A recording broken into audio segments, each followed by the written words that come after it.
Hello hi नमस्कार दोस्तों, स्वागत करते हैं आप सभी का टीजीटी साइंस एकेडमी पर। तो दोस्तों इस वीडियो के अंदर हम यूपी टेट के कुछ महत्वपूर्ण सवाल लेकर आए हैं जिनका अध्ययन करके आप एक अच्छा स्कोर कर सकते हैं। दोस्तों चलिए शुरू करते हैं। पहला सवाल, यदि किसी पौधे को लाल प्रकाश और दूसरे को हरे प्रकाश में रखा जाए तो समान परिस्थितियों में प्रकाश संश्लेषण अधिक किसमें होगा? तो दोस्तों यहाँ पर इसका सही जो उत्तर है वो होता है लाल प्रकाश में। लाल प्रकाश के अंदर प्रकाश संश्लेषण की जो प्रक्रिया होती है वो सबसे अधिक होती है।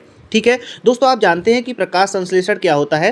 प्रकाश संश्लेषण एक ऐसी प्रक्रिया है जहां पर क्या करते हैं, सूर्य के प्रकाश की उपस्थिति में और क्लोरोफिल की उपस्थिति में हरे पौधे अपना भोजन बनाते हैं। इस प्रक्रिया के अंदर क्या होता है, कार्बन डाइऑक्साइड गैस और जल सूर्य के प्रकाश की उपस्थिति में मिलकर के किसका निर्माण करते हैं, ग्लूकोज का निर्माण करते हैं, जो किसका कार्य करता है, भोजन का कार्य करता है। रिएक्शन होती है 6CO2 plus 6H2O C6H12O6 plus 6O2 और इस प्रक्रिया के अंदर क्या निकलती है, ऑक्सीजन निकलती है। चलिए नेक्स्ट क्वेश्चन की बात करते हैं। अगला क्वेश्चन है, मनुष्य के शरीर में यदि आरबीसी नष्ट हो जाए लेकिन डब्ल्यूबीसी सामान्य रहें तो मृत्यु का प्रमुख कारण क्या होगा? मान लीजिए कि कोई व्यक्ति है, उसके अंदर आरबीसी नष्ट हो जाती हैं तो फिर उसकी मृत्यु हो जाती है। तो किसके कारण मृत्यु होगी? ऑक्सीजन की कमी के कारण, क्योंकि रेड ब्लड सेल्स जो होती हैं ये ऑक्सीजन परिवहन का कार्य करती हैं। जब आरबीसी ही नहीं होंगी तो फिर क्या होगा, उस मनुष्य के अंदर ऑक्सीजन की कमी हो जाएगी। किसकी कमी हो जाएगी? ऑक्सीजन की कमी हो जाएगी। ठीक है ना। तो आरबीसी आप याद रखेंगे, आरबीसी से क्या होता है, ऑक्सीजन का परिवहन होता है। इसके अंदर क्या पाया जाता है, आयरन तत्व पाया जाता है। ठीक है, क्या पाया जाता है, आयरन तत्व पाया जाता है। और साथ ही साथ आरबीसी के अंदर क्या पाया जाता है, जिसमें आयरन पाया जाता है वो होता है हीमोग्लोबिन। क्या होता है? हीमोग्लोबिन। हीमोग्लोबिन ऑक्सीजन के साथ बंध करके कौन सा तत्व बनाता है, एक यौगिक बनाता है, उसे कहते हैं ऑक्सी हीमोग्लोबिन, कहते हैं ऑक्सी हीमोग्लोबिन। और यही जाकर के टिश्यूज तक क्या पहुंचाता है, ऑक्सीजन पहुंचाता है। चलिए दोस्तों बात करते हैं अगले प्रश्न की।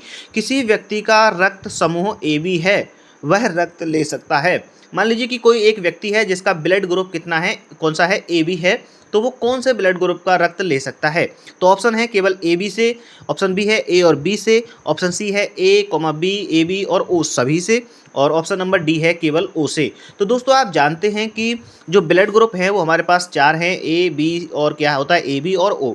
ए बी जो ब्लड ग्रुप है वो क्या होता है, सर्वग्राही होता है। कैसा होता है? सर्वग्राही। ये सभी ब्लड ग्रुप्स का क्या है, अपने आप में ब्लड ले लेता है। यानी कि अगर किसी व्यक्ति का ब्लड ग्रुप कैसा है, कौन सा है, ए बी है, तो उसे किसी भी ब्लड ग्रुप का जो ब्लड है उसे चढ़ा सकते हैं आप। ठीक है ना।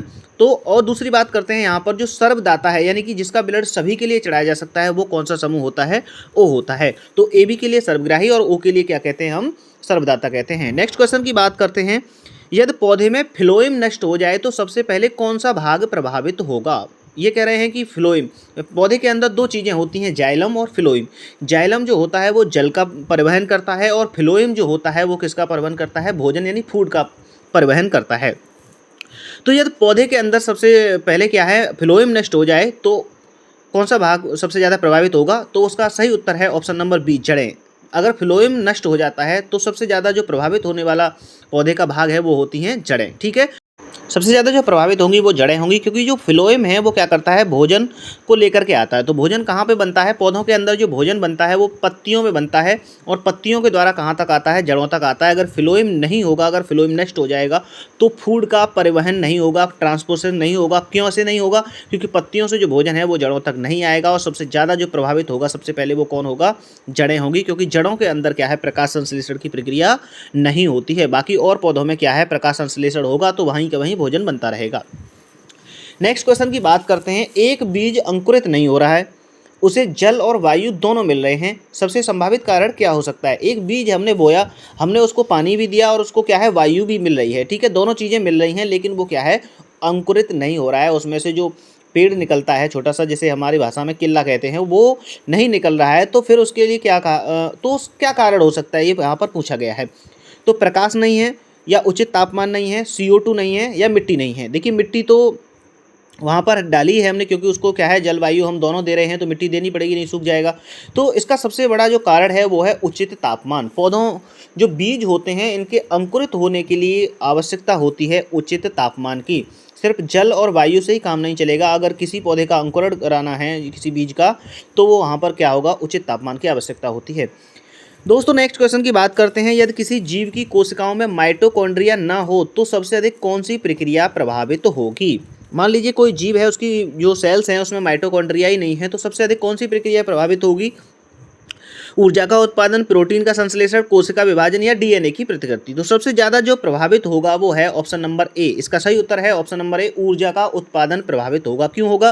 क्योंकि माइटोकॉन्ड्रिया जो होता है इसको क्या कहा जाता है? पावर हाउस कहा जाता है। ऊर्जा ग्रह जो होता है वो क्या होता है? माइटोकॉन्ड्रिया।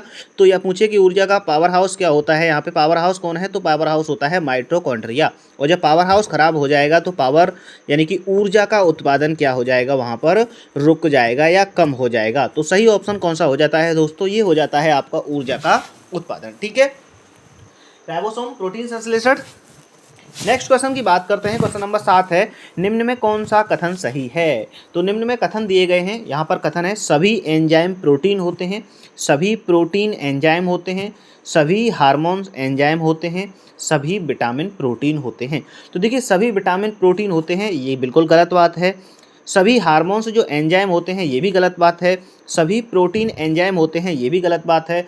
तो इसका सही उत्तर होगा ऑप्शन नंबर ए, सभी एंजाइम प्रोटीन होते हैं। जितने भी हमारे बॉडी के अंदर एंजाइम बनते हैं ये सभी के सभी जो होते हैं वो क्या होते हैं? प्रोटीन होते हैं। लेकिन सभी के सभी जो प्रोटीन हैं वो एंजाइम नहीं होते दोस्तों, सिर्फ एंजाइम क्यों होते हैं वो क्या होते हैं? प्रोटीन होते हैं। चलिए दोस्तों बात करते हैं नेक्स्ट क्वेश्चन की। यदि किसी व्यक्ति के रक्त में हीमोग्लोबिन कम है तो कौन सा लक्षण सबसे पहले दिख सकता है? अगर मान लीजिए कोई व्यक्ति है उसके अंदर हीमोग्लोबिन कम हो गया है तो उसे क्या हो सकता है? थकान होगी या बहरापन होगा या दृष्टि दोष होगा या मधुमेह होगा। तो देखिए मधुमेह जो होता है वो इंसुलिन की कमी से होता है, दृष्टि दोष विटामिन ए की कमी से होता है, बहरापन जो होता है वो क्या है? कानों से समस्या है। तो हीमोग्लोबिन कम होने से क्या है? उसके अंदर जो लक्षण होगा वो होगी थकान। उस व्यक्ति को क्या महसूस होगा? इसका सही उत्तर होता है ऑप्शन नंबर ए। ठीक है, कौन सा ऑप्शन सही हो गया? ए हो गया। तो आप समझ गए कि हीमोग्लोबिन यानी कि आयरन की अगर उसके अंदर कमी है तो फिर उसे थकान महसूस होगी। दृष्टि दोष होगा तो वो विटामिन ए से होता है, मधुमेह इंसुलिन की कमी से होता है, और बहरेपन में क्या है? विटामिन बी वगैरह यहाँ पे शामिल होती हैं, कई सारी विटामिन शामिल हैं, वो कान से संबंधित समस्या है। ठीक है, हीमोग्लोबिन की बात करते हैं तो इसके अंदर जो पाया जाने वाला तत्व है आयरन है। नेक्स्ट क्वेश्चन है, प्रकाश संश्लेषण में उत्पन्न ऑक्सीजन किससे आती है? वेरी वेरी इंपॉर्टेंट क्वेश्चन है कि प्रकाश संश्लेषण की जो रिएक्शन है 6CO2 + 6H2O arrow C6H12O6 + 6O2, यहाँ पर जो ऑक्सीजन बन रही है दोस्तों ये ऑक्सीजन कहाँ से आई? कार्बन डाइऑक्साइड गैस से आती है या जल से आती है या ग्लूकोज से या फिर क्लोरोफिल से? तो दोस्तों ये जो आती है ये ऑक्सीजन जल से आती है। कहाँ से निकल के आती है? जल से आती है। तो ऑप्शन नंबर बी हो जाएगा इसका सही एकदम से। कहाँ से निकल के आती है? जल से। ठीक है दोस्तों, तो यहाँ पे एक बात बहुत ज़्यादा इंपॉर्टेंट है कि जो ऑक्सीजन है वो प्रकाश संश्लेषण की प्रक्रिया में यानी कि जो पेड़ पौधे जो ऑक्सीजन निकालते हैं ये ऑक्सीजन कहाँ से निकलती है? जल से निकलती है। कहाँ से निकलेगी दोस्तों? H2O से निकलती है। और आपको पता ही है कि जो वृक्ष होते हैं उनसे क्या होती है? जो पेड़ पौधे होते हैं उनसे हमें क्या मिलती है? ऑक्सीजन मिलती है, जिसके द्वारा हम क्या करते हैं? सांस लेते हैं। इसलिए पेड़ों को लगाना क्या है? काफ़ी ज़्यादा ज़रूरी है। क्यों? क्योंकि अगर पेड़ नहीं होंगे तो ऑक्सीजन नहीं होगी, और ऑक्सीजन नहीं होगी तो हम नहीं होंगे। क्यों नहीं होंगे? क्योंकि हम जो सांस लेते हैं उसमें ऑक्सीजन की प्रक्रिया होती है, ऑक्सीजन के द्वारा हमारे ग्लूकोज का खंडन होता है और एनर्जी मिलती है। सही है ना दोस्तों? तो यहाँ पर काफ़ी ज़्यादा महत्वपूर्ण सवाल यही बन जाता है। क्या बन जाता है? कि जल से क्या निकलती है? ऑक्सीजन निकलती है। कौन सी प्रक्रिया के दौरान? प्रकाश संश्लेषण की प्रक्रिया के दौरान। चलिए दोस्तों अगले प्रश्न की बात करते हैं। क्वेश्चन नंबर 10 है, कौन सा हार्मोन्स रक्त में ग्लूकोज की मात्रा कम करता है? एक हार्मोन्स है जो क्या होता है? हमारे रक्त में ग्लूकोज की मात्रा को कम करता है, उसे कहते हैं हम इंसुलिन। क्या कहते हैं? इंसुलिन जो हार्मोन्स है, ऑप्शन नंबर सी सही होगा इसका, इंसुलिन। इंसुलिन जो हार्मोन्स है ये क्या करता है? ग्लूकोज की मात्रा को कम करता है। अगर मान लीजिए किसी व्यक्ति के अंदर इंसुलिन हार्मोन्स की कमी हो जाती है तो उसके लिए एक रोग हो जाता है जिसे कहते हैं मधुमेह या शुगर। और शुगर इस प्रक्रिया के अंदर क्या होता है? उस व्यक्ति के यूरिन में शुगर आना शुरू हो जाता है, ग्लूकोज निकलना शुरू हो जाता है। क्योंकि ग्लूकोज को कम करना और ग्लूकोज को सही तरीके से एडजस्टमेंट करने के लिए किसकी आवश्यकता है? इंसुलिन हार्मोन्स की आवश्यकता होती है। और इंसुलिन कहाँ पर बनता है? ये लैंगरहैंस की दीपिकाओं द्वारा, बीटा कोशिकाओं द्वारा बनता है। किससे बनता है? लैंगरहैंस की कोशिकाओं में बीटा कोशिकाओं द्वारा बनता है। ठीक है ना? और एड्रेनलिन जो होता है, एड्रेनलिन क्या है? एक तरीके से यौन हार्मोन्स कह सकते हैं। थायरॉक्सिन जो है, थायरॉक्सिन की वजह से क्या होता है? यहाँ पर गले में जो घोंघा रोग है उस तरीके का रोग हो जाता है, थायराइड जिसको हम क्या है कह सकते हैं। ठीक है, क्वेश्चन नंबर 11 की बात करते हैं। यदि किसी पौधे की जड़ें लगातार जलमग्न रहें तो पौधा क्यों मर जाता है? यदि किसी पौधे की जड़ों में क्या है, आप लगातार पानी में रख दें उसे, तो पौधा क्यों मर जाता है? ठीक है, तो पौधे क्या हुए, मर जाएंगे। नंबर 1, अधिक जल के कारण, जड़ों को ऑक्सीजन नहीं मिलेगी, या फिर नंबर सी है अधिक प्रकाश मिलेगा, ऑप्शन नंबर डी है भोजन नहीं बनेगा।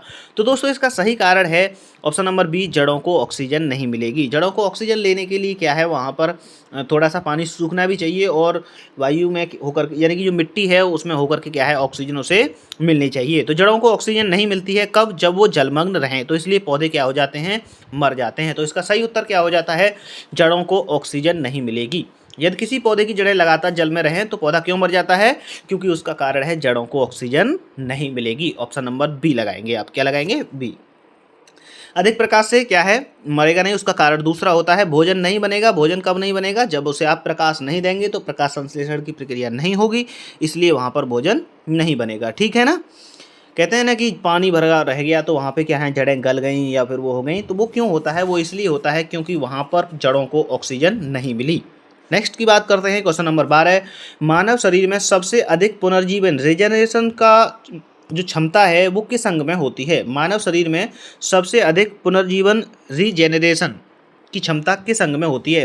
ह्यूमन बॉडी का एक ऐसा अंग है जो क्या करता है, पुनर्जीवित हो सकता है, यानी कि उसकी कोशिकाएं अगर नष्ट हो जाए तो वो कोशिकाएं दोबारा भी बना लेता है। यानी कि एक तरीके से उसे कह सकते हैं, जैसे पेड़ है, टहनियाँ काट दी तो दोबारा निकल आती हैं, तो उस तरीके से यहाँ पर क्या है, इसमें रीजेनरेशन का गुण होता है। वो कौन सा अंग है, वो होता है यकृत। ऑप्शन नंबर बी है यकृत। यकृत यानी कि लीवर एक ऐसा अंग है जो क्या होता है, रीजेनरेशन की पावर रखता है, पुनर्जीवन की पावर रखता है। तो लीवर अगर किसी व्यक्ति का डैमेज होता है तो वो क्या होता है, धीमे धीमे सही भी हो जाता है। इसलिए शराबी क्या करते हैं, शराब पीते हैं, पता है उनको लीवर खराब होगा, खराब होने के बाद लीवर क्या है, खुद को ठीक कर लेता है, इसलिए वो ज़्यादा टेंशन नहीं लेते हैं। शराब पीने से किस पे सबसे ज़्यादा बुरा असर पड़ता है, वो लीवर पे पड़ता है। किस पे पड़ता है, लीवर पे। मस्तिष्क के अंदर ऐसा कोई गुण नहीं होता है, हृदय में तो बिल्कुल भी नहीं होता है, फेफड़े में बिल्कुल नहीं होता है। इन सभी अंगों में रीजनरेशन का कोई गुण नहीं है। ये चीज़ें अगर एक बार नष्ट हुई तो परमानेंटली डैमेज हो जाती हैं, फिर इनको दोबारा से, इनमें खुद से पुनर्जीवन का कोई गुण नहीं पाया जाता है।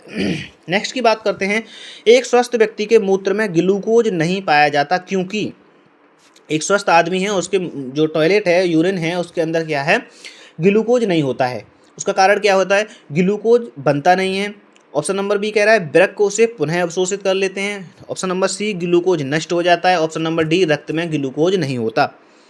तो देखिए कह रहा है कि उसके स्वस्थ मनुष्य की बात कर रहा है, स्वस्थ मनुष्य का जो यूरिन है उसमें ग्लूकोज बिल्कुल भी नहीं होता। तो इसका सही कारण है वृक्क उसे पुनः अवशोषित कर लेते हैं। ग्लूकोज तो होता है, इसमें सही कई सारे ऑप्शन ऐसे हैं कि ग्लूकोज बनता नहीं है या ग्लूकोज नहीं होता है। ग्लूकोज बनता है, ग्लूकोज से हमको एनर्जी मिलती है। ग्लूकोज से क्या मिलती है, हमको एनर्जी मिलती है। नेक्स्ट की बात करते हैं। यदि किसी पौधे में क्लोरोफिल हो लेकिन CO2 ना मिले तो क्या होगा? अब मैंने बताया आपको कि प्रकाश संश्लेषण की प्रक्रिया के दौरान CO2 और क्या होती है, जल है H2O, ये दोनों क्लोरोफिल और सूर्य के प्रकाश की उपस्थिति में भोजन बनाते हैं।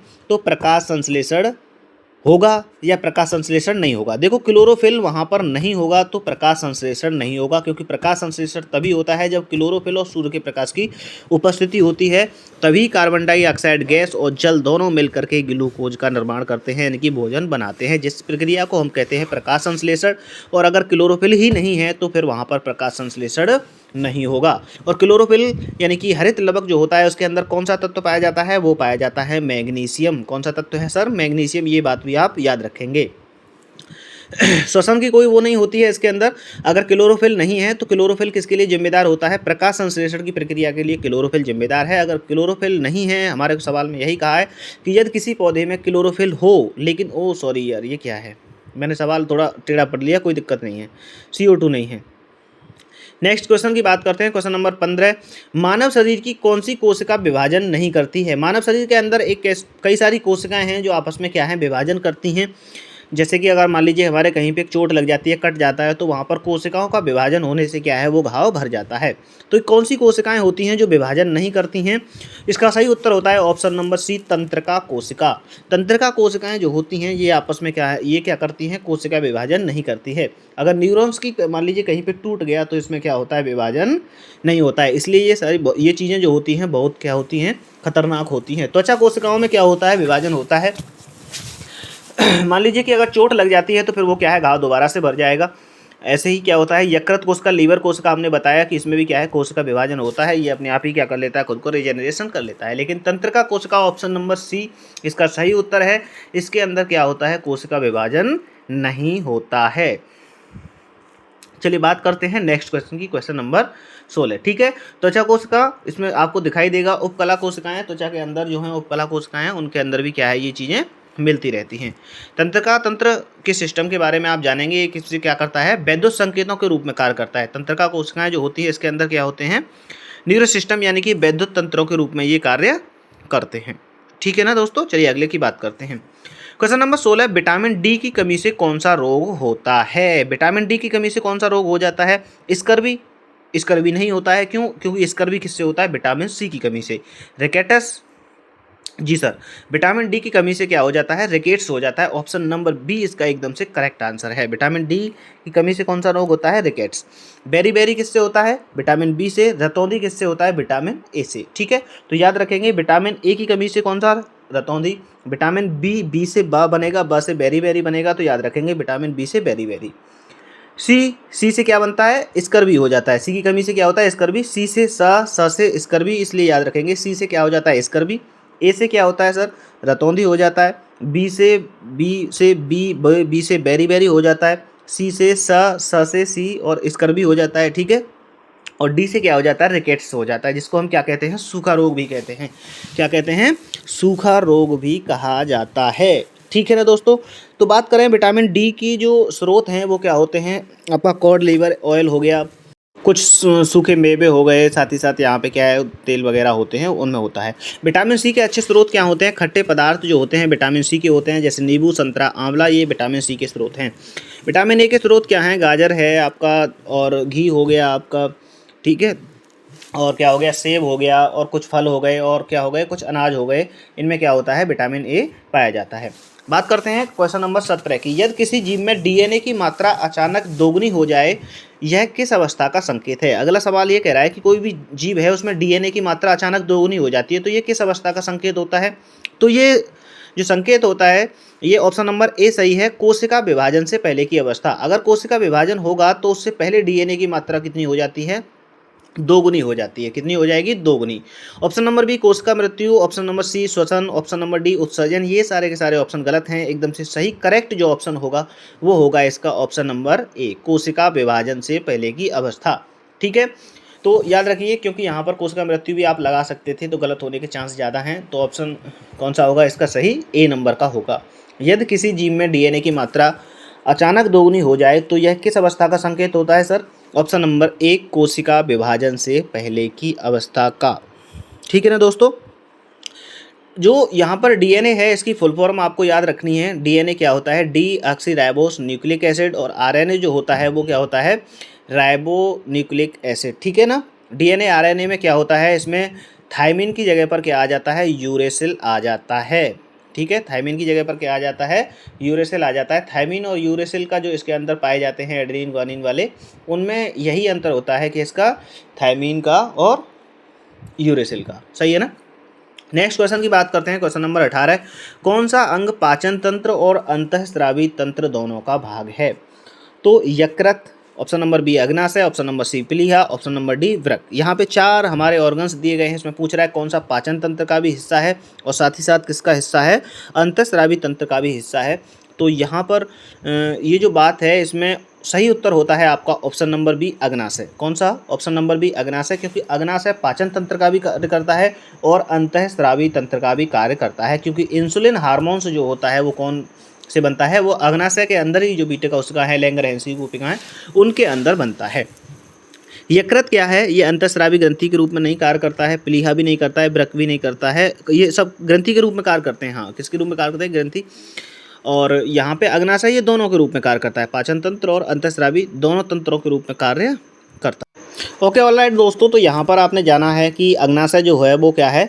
पाचन तंत्र और अंतःस्रावी दोनों तंत्रों के रूप में कार्य करता है। यकृत जो है क्या है? शरीर की सबसे बड़ी ग्रंथि है और काफ़ी ज़्यादा इसमें क्या होता है? रीजेनरेशन यानी पुनर्जीवन का गुण होता है। ठीक है, वृक्क क्या होते हैं? इनको किडनी कहते हैं, जो क्या करते हैं? ब्लड को प्योरीफाई करते हैं। बात करते हैं क्वेश्चन नंबर 19 की, किसी खाद्य श्रृंखला में उत्पादकों की संख्या कम होने पर सबसे पहले प्रभाव किस पर पड़ेगा। अभी कह रहा है कि फूड चेन है और उस फूड चेन में क्या कर दिया है हमने, उत्पादकों की संख्या कम कर दी। उत्पादक ठीक है, जैसे पेड़ पौधे जो होते हैं ये क्या होते हैं, उत्पादक होते हैं। इनकी संख्या अगर हमने कम कर दी तो सबसे पहले किस पर असर पड़ेगा, सबसे असर उस पर पड़ेगा जो पेड़ पौधों को खाते हैं, क्योंकि पेड़ पौधे अगर कम कर दिए हमने तो फिर सबसे ज़्यादा असर जो पड़ेगा वो पड़ेगा उन पर जो पेड़ पौधों को खाते हैं। तो पेड़ पौधों को खाने वाले जो होते हैं उपभोक्ता, वो कहलाते हैं प्राथमिक उपभोक्ता। क्या कहलाते हैं, प्राथमिक उपभोक्ता। तो सही उत्तर हो जाता है इसका ऑप्शन नंबर बी। ठीक है, किस पर असर पड़ेगा, प्राथमिक उपभोक्ताओं पर। किसको कम करने पर, उत्पादक। सर उत्पादक कौन होते हैं, उत्पादक होते हैं पेड़ पौधे। प्राथमिक उपभोक्ता कौन होते हैं, जो क्या करते हैं, उनको खाते हैं, जो पेड़ पौधों को खाते हैं। तो दोस्तों अगर वीडियो आपके लिए पसंद आया है, अगर कंटेंट आपके लिए अच्छा लगा है तो वीडियो को लाइक कीजिए, चैनल को सब्सक्राइब कीजिए। Thanks for watching.